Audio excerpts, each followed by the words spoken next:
ಆದರೆ ನಿಮ್ಮದೂ ಆವಾಗ ಆರಂಭಿಕ ದಿನಗಳು. ಹೌದು. ಶಿಕ್ಷಣದ ಅಫ್ಕೋರ್ಸ್ ನೀವು 91 ಶಿಕ್ಷಣ ಕೊಡ್ತಾ ಇದ್ರೂ ಕೂಡ ಒಂದು ಇನ್ಫಾರ್ಮಲ್ ಶಿಕ್ಷಣ ವ್ಯವಸ್ಥೆನ ತಗೋಬೇಕು, ಅದಕ್ಕೆ ಕೈ ಹಾಕಬೇಕು ಅಂತ ಹೇಳಿದ್ರೆ ನಿಮಗೂ ಒಂದಷ್ಟು ಅನುಭವದ ಕೊರತೆ ಇತ್ತು. ಹೌದು. ಹೆಂಗೆ ಅದು 14 ಜನ ಮಕ್ಕಳ ಜೊತೆ ಹೆಂಗೆ ಎಕ್ಸ್ಪೆರಿಮೆಂಟ್ ಶುರು ಮಾಡಿದ್ರಿ ನೀವು? ಏನು ಓಡ್ತಿತ್ತು ತಲೆಲಾಗ? ಹೆಂಗೆ ಪ್ಲ್ಯಾನ್ ಮಾಡ್ಕೊಂಡ್ರಿ? Everything needs a plan sir. ನಮ್ಮದು ಸ್ವಲ್ಪ ಓಪನ್ ಪ್ಲ್ಯಾನಿಂಗ್ ಅಂತ ಹೇಳ್ಬೋದು. ಎಕ್ಸ್ಪೆರಿಮೆಂಟ್ ಮಾಡಿಬಿಡೋದು, ಕಲಿಕೆ ಅದು ಆಗಲ್ಲ, ಸ್ಕ್ರಾಪ್ ಇಟ್, ಓಕೆ, ಈ ಥರ ಮಾಡ್ಕೊಂಡು ಬಂದಿತ್ತು. ಆಮೇಲೆ ನಾನು ಹೇಳ್ದಂಗೆ 1ನೇ ತರಗತಿ ಬೇಡ, 2ನೇ ತರಗತಿ ಬೇಡ, 3ನೇ ತರಗತಿ ಬೇಡ. ಸೊ ಹೇಗೆ ಕೂರಿಸೋದು? ನಾವೊಂದು ಹೆಸರು ಕೊಟ್ವಿ, ಒಂದು 10 ಜನ ಒಂದು ಗುಂಪು ಮಾಡಿಬಿಟ್ಟು ಅದಕ್ಕೊಂದು ಅರವಿಂದ ಅಂತ ಹೆಸರು ಕೊಟ್ವಿ, ಇನ್ನೊಂದಕ್ಕೆ ವಿವೇಕ ಅಂತ ಕೊಟ್ವಿ. ಅಂದರೆ ಅದು 1 ವರ್ಷ ಎಲ್ಲ ಅದೇ ಟೀಮಲ್ಲಿ ಇರ್ತಾರೆ ಅಂತಲ್ಲ, ಓಕೆ, ಶಿಫ್ಟ್ ಆಗ್ತಿರ್ತಾರೆ ಅವ್ರ ಕಲಿಕೆ ಮೇಲೆ. ಕಲಿಕೆ ಮೇಲೆ ಶಿಫ್ಟ್ ಆಗ್ತಿರ್ತಾರೆ. ಇಲ್ಲಿ 1, 2, 3, 4, 5, 6 ಅಂದ ತಕ್ಷಣ ಮಗು 6ನೇ ಕ್ಲಾಸಲ್ಲಿರುತ್ತೆ, ಕಲೀಲಿಲ್ಲ ಅಂತ 5ನೇ ಕ್ಲಾಸಿಗೆ ತಂದುಬಿಟ್ರೆ ಅವ್ರಿಗೆ ಕಾಂಪ್ಲೆಕ್ಸ್ ಬರುತ್ತೆ, ಕೀಳರಿಮೆ ಬರುತ್ತೆ. ಹೌದು.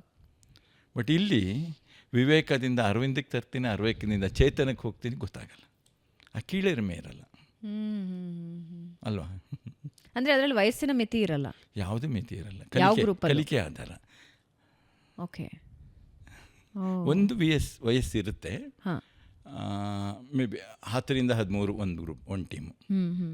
ತೀರಾ 1 ವರ್ಷದ ಮಗು 13 ವರ್ಷ ಕೂರ್ಸ ಹಂಗಿರಲ್ಲ, ಅಕ್ಕಪಕ್ಕದ ವಯಸ್ಸುಗಳದ್ದು ಒಂದು ಗ್ರೂಪ್. ಬೇಸಿಕ್ ಅಡ್ಮಿಷನ್ ಇವಾಗ ಕಲಿಯುವ ಶಾಲೆಯಲ್ಲಿ ಅಡ್ಮಿಷನ್ ತಗೋಬೇಕು ಅಂದರೆ ಎಷ್ಟು ಏಜ್ ಆಗಿರ್ಬೇಕು ಸರ್? 6 ವರ್ಷ. 6 ವರ್ಷ ಕಾನೂನು ಪ್ರಕಾರ. ಅಂದರೆ ಮೊದಲ 4 ವರ್ಷ ತೊಗೊಂಡ್ಬಿಟ್ಟಿದ್ದು ಗೊತ್ತಿಲ್ಲನೇ, ಆಮೇಲೆ ಕಾನೂನು ಅರಿವಾಯಿತು. 6 ವರ್ಷ.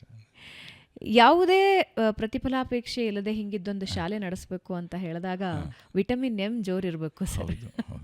ಎಲ್ಲ ತಕ್ಕೋಬೇಕು, ದೈವಾನುಗ್ರಹ ಇದೆ ಅನ್ಸುತ್ತೆ. ಹೌದಾ?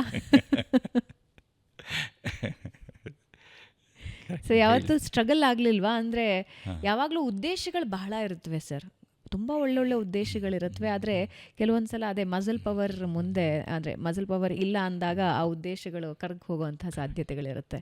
ಆದರೆ ಕಲಿಯುವ ಶಾಲೆದು ಒಂದು ಪ್ಲಸ್ ನಾನು ನೋಡ್ತಾ ಇರೋದೇನೆಂದರೆ ಪ್ರತಿ ವರ್ಷಕ್ಕೂ ಅಪ್ಗ್ರೇಡ್ ಆಗ್ತಾ ಹೋಗ್ತಾ ಇದೆಯೇ ಹೊರತು ಯಾವತ್ತೂ ಥ್ಯಾಂಕ್ಫುಲಿ ಫಾಲ್ ಆಗಿಲ್ಲ, ಆಗೋದು ಬೇಡ. ಬಟ್ ಹೆಂಗೆ ಮ್ಯಾನೇಜ್ ಮಾಡಿದ್ರಿ? ಆರಂಭಿಕ ದಿನಗಳ ಸ್ಟ್ರಗಲ್ ಏನಾದರೂ ಇದ್ವಾ? ನಾನು ವಿವೇಕಾನಂದ ಕೇಂದ್ರದಲ್ಲಿದ್ದೆ ಅಂತ ಹೇಳಿದೆ. ಅಲ್ಲಿ ಒಂದು ನಿರ್ಧಾರ ತಗೊಂಡೆ, ನಾನು ವಾಪಸ್ ಹಿಂದೆ ಬರಲ್ಲ. ಓಕೆ, ಬೀಳೋಣ ಎದ್ದೇಳೋಣ, ದಟ್ ಇಸ್ ಒನ್ ಥಿಂಗ್. ವಿವೇಕಾನಂದದ್ದು ಇದೆ ಅಲ್ವಾ, ಹೇಳಿ ಎದ್ದೇಳಿ ಅಲ್ಲ, ಗುರಿ ಮುಟ್ಟುವ ತನಕ ಹಿಂದಿರುಗದಿರಿ ಅಂತ ಒಂದು. ಅದು ಸ್ವಲ್ಪ ಅದೇ ವಾತಾವರಣ 1.5 ವರ್ಷ ಇದ್ನಲ್ಲ, ಅದು ನನ್ನ ತಲೆ ಮೇಲೆ ನನ್ನ ಬೇರೆ ಪರಿಣಾಮ ಬೀರಿದೆ ಅದು. ಸೊ ಒಂದು ನಿರ್ಧರಿಸ್ಬಿಟ್ಟಿದೆ, ಮತ್ತೆ ವಾಪಸ್ ಬರಲ್ಲ, ಈ ಕ್ಷೇತ್ರ ಕಾಲಿಟ್ಟೆ ವಾಪಸ್ ಬರಲ್ಲ.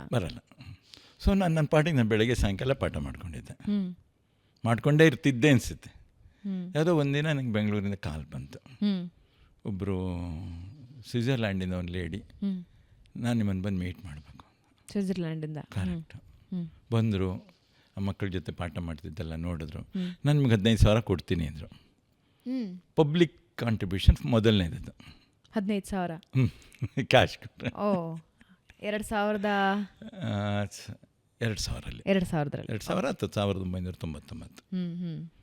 ಕರೆಕ್ಟ್ ಗೊತ್ತಿಲ್ಲ. ಮೊದಲ ಕಾಂಟ್ರಿಬ್ಯೂಷನ್ 15,000. ತಕ್ಷಣ ಹೋಗಿ ನಮ್ಮ ಕನಸಿಗೆ ಸ್ವಲ್ಪ ರೆಕ್ಕೆ ಪುಕ್ಕ ಬಂತು, ಟ್ರಸ್ಟ್ ರಿಜಿಸ್ಟರ್ ಮಾಡಿಸ್ಬೇಡ, ದಿವ್ಯದೀಪ ಚಾರಿಟಬಲ್ ಟ್ರಸ್ಟ್ ಅಂತ ರಿಜಿಸ್ಟರ್ ಮಾಡಿಸ್ಬಿಟ್ಟು. ಸೊ ಆಯಿತು, ದಿವ್ಯದೀಪ ಅಂತಲೇ ಕರೆಯೋರು. ಬಟ್ ನಂಗೆ ಮನಸ್ಸಿನಲ್ಲಿ ಇದೊಂದು ಬೇರೆ ಕಲಿಯುವ ಮನೆ ಬೇಕು, ನನಗೊಂದು ಪ್ರಯೋಗ ಮಾಡೋಕ್ಕೆ ಅದೊಂದು ಪ್ರಯೋಗ ಶಾಲೆ ಆಗಿರಬೇಕು. ಇದು ನನ್ನ ಮನಸ್ಸಿನಲ್ಲಿ ಒಂಥರ ಕೂತ್ಬಿಟ್ಟಿತ್ತು, ಜೀವನದ ಗುರಿಯಾಗಿ ಕೂತ್ಬಿಟ್ಟಿತ್ತು.